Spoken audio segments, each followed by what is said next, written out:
Hey everyone, this is Nick Molbach with MDI. Today we're going to be checking out the new 5.5 3D LUT touch monitor from AndyCine A6 Plus.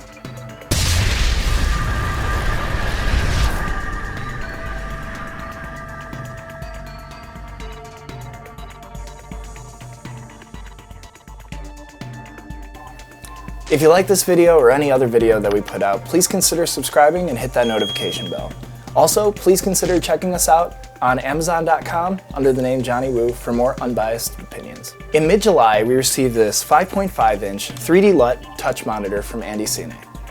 It is their newest product, the A6 Plus Field Monitor. Physically, this is a lightweight 5.5-inch monitor that supports 4K HDMI input. It is powered by Sony NP-F-type batteries, which we tested on our NP-F970. This surprisingly powered the monitor for over 10 hours.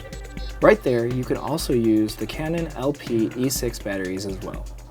The monitor also has an HDMI out port, so you can loop your videos to your director's monitor or a wireless HDMI transmitter like the Hollyland Tech Mars 300.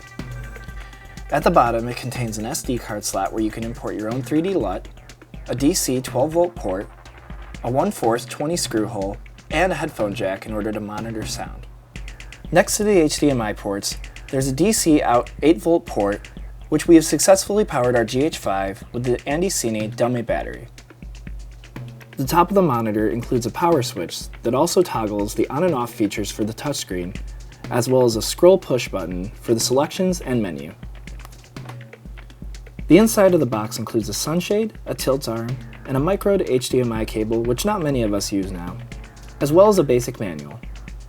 Turning it on was easy by holding down the power button for a few seconds. You can easily use the touchscreen by swiping from the bottom to reveal basic features such as focus assist, false colors, histogram, audio meter, monochrome, and safety markers.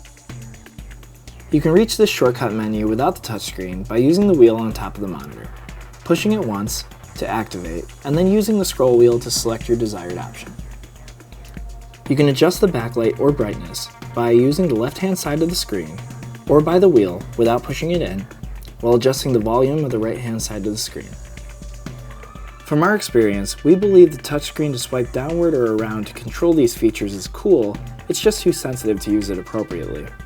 It's easier to use the touchscreen for volume and to use the wheel for backlight and brightness.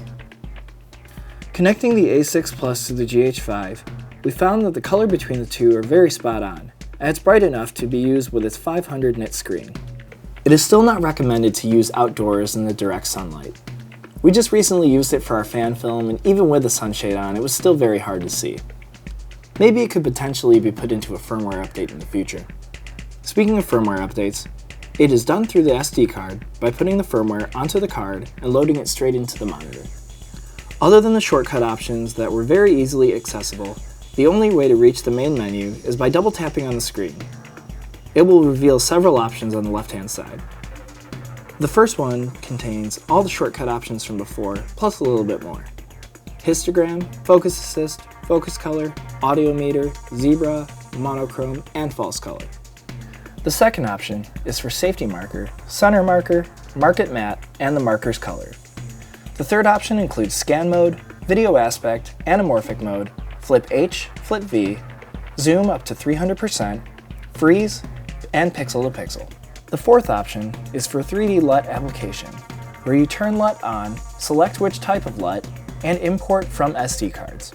Color temperature, backlight, brightness, contrast, saturation, and hue adjustments.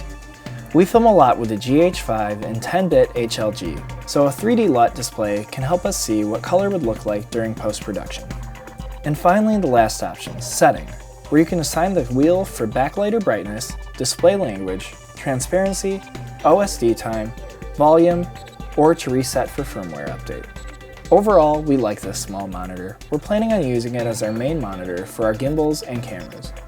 There are two things that we wish could be better designed. One being the tilt arm.